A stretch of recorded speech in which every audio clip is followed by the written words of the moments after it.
At the beginning of June, I started a prototype on a new Fable fan game in the city builder genre. A week ago, I completed that prototype, and I've moved on to development of a full, minimum viable product or alpha.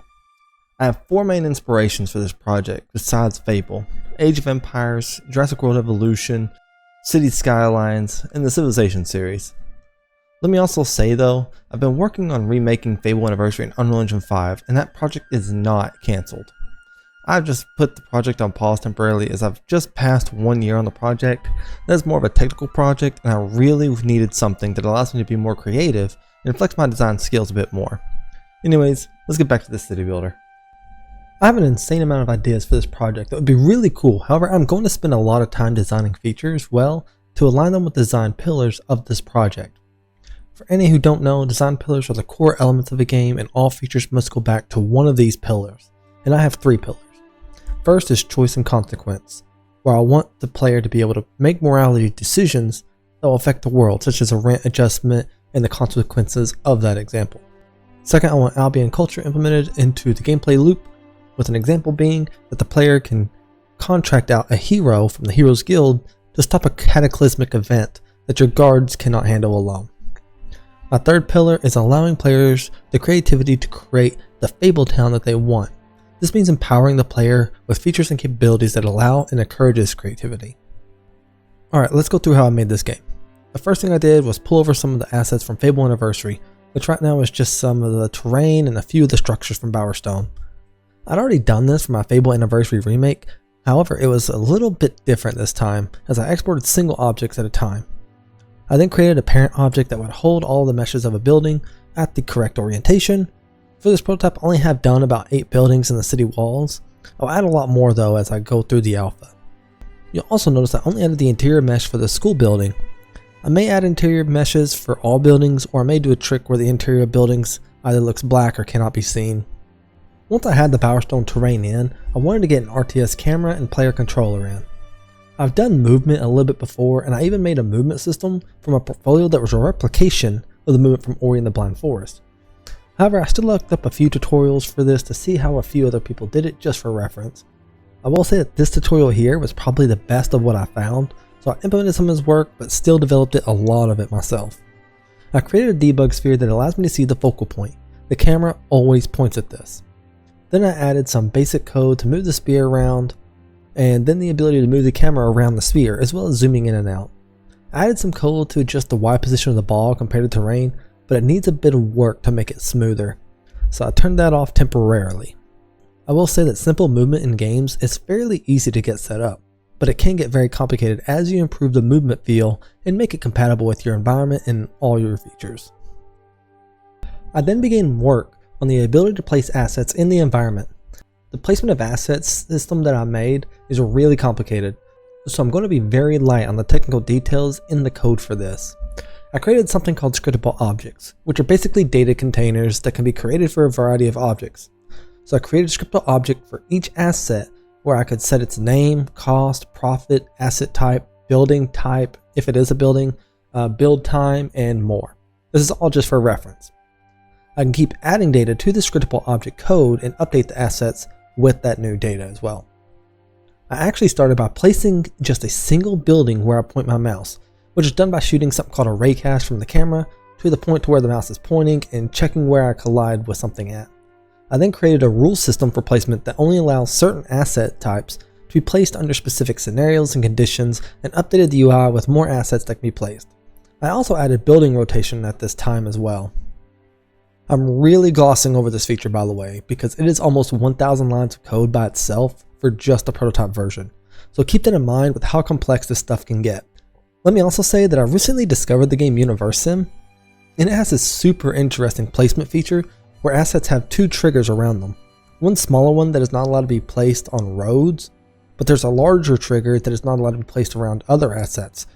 This results in the user being able to place the building closer to the road, but not too close to other buildings. Very interesting actually, and a good reference as I expand on this system. Now, as I was adding the actual Fable assets to the environment, I really wanted to start giving the game a visual identity closer to Fable, and be a representation for the prototype that is good for demos and video. While this environmental asset pack is not perfect at all, and in fact really clashes with the building assets, it is better than white boxing at the very least. I used this asset pack here, and actually this is just the demo scene.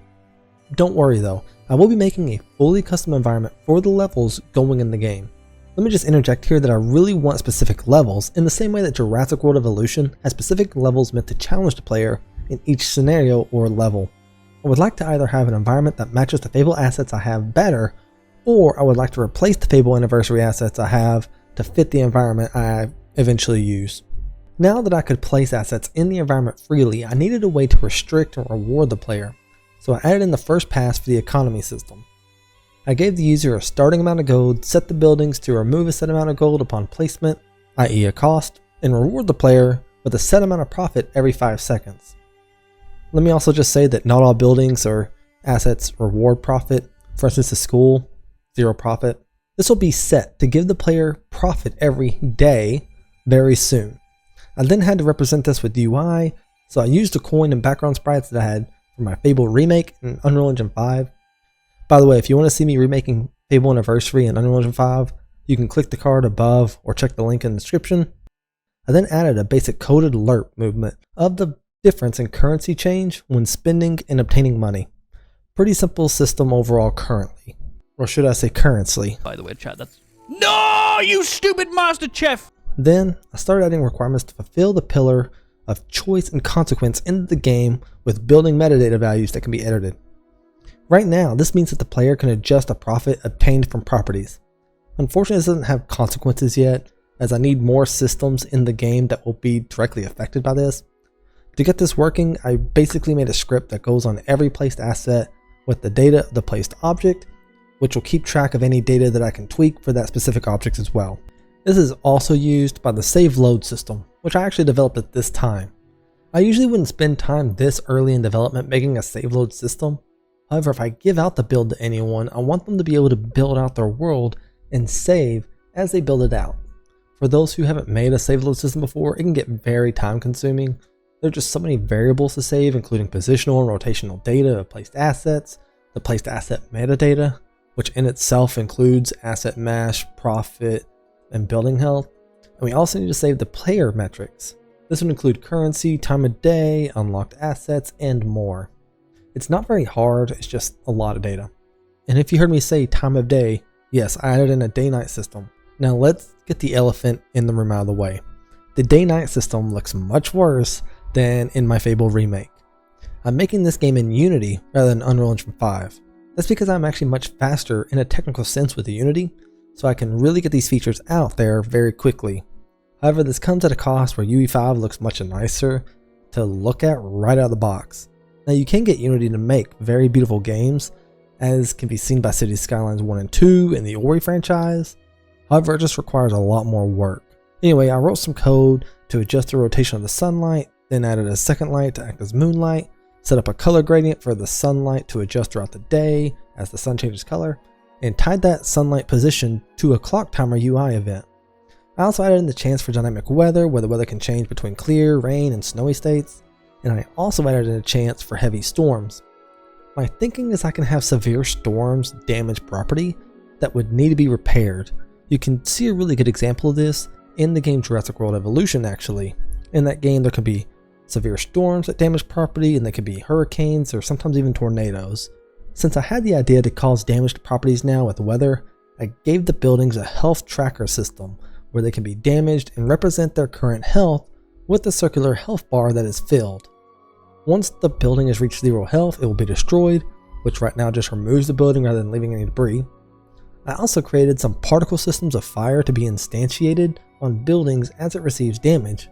However, for some reason, Unity has only let me have 2 of these particle systems run at a single time. I'll figure it out, but it's just weird. But that's why in the trailer I only show 1 building on fire rather than the whole village, which is what I wanted unfortunately. While one of my pillars is allowing players to be creative, as I stated, I want environments that are specifically tailored to levels and presenting specific planned challenges to players. One thing that requires a lot of thought for this is terrain editing. For the first time, I worked on to make a terrain editor at runtime. However, I do not want this to be editable by the player necessarily. So I was making it so when buildings are placed, the terrain will flatten around the building to prevent the terrain from cutting into the side of the building. I also made a tool for players to paint the terrain with paths. However, I ended up removing that, not because I don't want players making their own paths, I just didn't like painting the path. I'll be making a path with something called Bezier curves, so that will come soon enough. You can see an example of that in games like City Skylines or Jurassic World Evolution as well. Also, I did learn that while the max height of my terrain is 700 meters, setting the height value in code is a percentage based between 0 and 1. So while they're trying to set the terrain to a height of 250 meters, it set it to the max height. So yeah, I had to fix that. We're finally moving on to the last feature I developed for this prototype, which is a very simple dialogue system where I can set the dialogue to fill with a specified character, which then assigns the character sprite correctly. If you are curious, by the way, I got these character sprites from the Fable historian, who has all kinds of deep cut and interesting files for the first Fable game. I actually got my menu screens from him for my Fable remake in UE5. I got the concept drawing of these characters though, took them to Photoshop, edited out the background, and saved them as PNG files so that I could use them as sprites. Obviously these are really pixelated, but I think I'm going to commission an artist to remake these at a higher quality at some point. Now, what is next for this project? Well, I already stated that I want to add paths for the user to place with Bezier curves, but something else is just to get more types of buildings in the game. I also need to update the placement of city walls to make it easier for the user. Right now it is placed the same way as other assets, but it would be much better to make it more like placing walls in Age of Empires. I have some other plans, but no sense in spoiling everything. Oh, one more thing before we go. This Friday, Saturday, and Sunday morning, I will actually be live streaming. I am participating in a game jam where I'm making a game over 48 hours around a certain theme. If you want to see me make a game super quickly like that, feel free to check me out on Twitch. I may be streaming on Twitch and YouTube. Depends if I can set multi-stream up. We'll see. Anyways, thank y'all so much, and y'all take care now.